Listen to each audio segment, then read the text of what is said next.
بسم اللہ الرحمن الرحیم۔ زمیں میلی نہیں ہوتی، زمن میلا نہیں ہوتا، محمد کے غلاموں کا کفن میلا نہیں ہوتا۔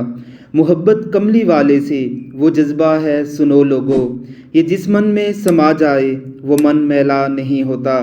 نبی کے پاک لنگر پر جو پلتے ہیں کبھی ان کی زباں میلی نہیں ہوتی، سہن میلا نہیں ہوتا۔ میرے آقا کی الفت تو بدن کو جگمگاتی ہے، کبھی اہل محمد کا بدن میلا نہیں ہوتا۔ گلوں کو چوم لیتے ہیں سحرنم شبنمی قطرے، نبی کی نعت سن لیں تو چمن میلا نہیں ہوتا۔ جو نام مصطفیٰ چومے کبھی دکھتی نہیں آنکھیں، پہن لیں پیار جو ان کا بدن میلا نہیں ہوتا۔ میں نازاں تو نہیں فن پر مگر ناصر یہ دعویٰ ہے، ثنائے مصطفیٰ کرنے سے فن میلا نہیں ہوتا۔ رسول اللہ صلی اللہ علیہ وسلم اکثر و بیشتر جنت البقیع قبرستان میں جا کر وہاں کے مدفون حضرات کے حق میں دعائے مغفرت کیا کرتے تھے۔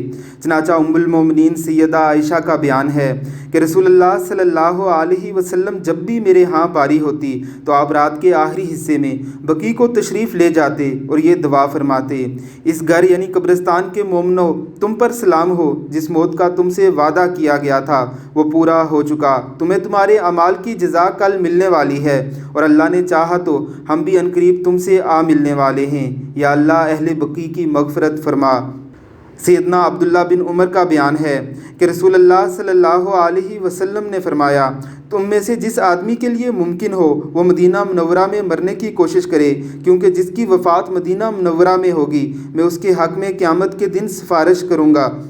سیدنا عبداللہ بن عمر رضی اللہ تعالیٰ عنہ سے ہی روایت ہے کہ رسول اللہ صلی اللہ علیہ وسلم نے فرمایا: قیامت برپا ہونے کے بعد جب مردوں کو زندہ کیا جائے گا تو سب سے پہلے میں اپنی قبر سے باہر آؤں گا، اس کے بعد ابوبکر اور ان کے بعد عمر، بعد عظیم بقیع والوں کی طرف جاؤں گا، وہ میرے پاس جمع ہو جائیں گے، اس کے بعد میں مکے والوں کا انتظار کروں گا اور میں حرمین کے درمیان سے اٹھایا جاؤں گا۔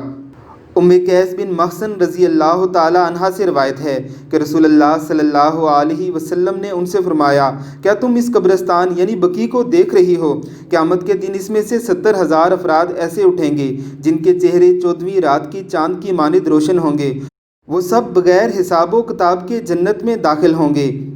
امیر المومنین سیدنا عمر بن خطاب رضی اللہ تعالیٰ عنہ کی خواہش تھی کہ اللہ تعالیٰ انہیں شہادت کی موت مدینہ منورہ میں عطا کرے۔ آپ یوں دعا کیا کرتے تھے: یا اللہ مجھے اپنی راہ میں شہادت عطا فرمانا اور مجھے تیرے رسول کے شہر مدینہ منورہ میں موت آئے۔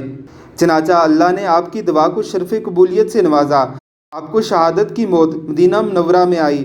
آپ رسول اللہ صلی اللہ علیہ وسلم کے مصلی پر کھڑے تھے اور آپ کا مدفن بھی رسول اللہ صلی اللہ علیہ وسلم کے ساتھ بنا۔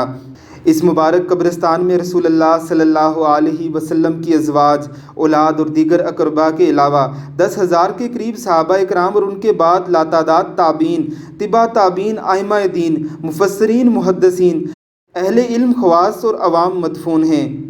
جنتی عورتوں کی سردارہ سیدہ طیبہ طاہرہ حضرت امی فاطمہ اور امی عائشہ رضی اللہ تعالیٰ عنہ بھی یہیں پر مدفون ہیں۔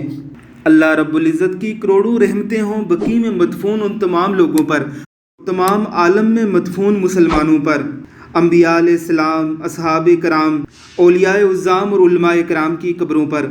اللہ رب العزت سے دعا ہے کہ وہ ہمیں بھی مدینہ منورہ میں موت عطا فرمائے، اے کاش کہ ہمیں بھی جنت البقیع میں جگہ مل جائے۔ آمین ثم آمین۔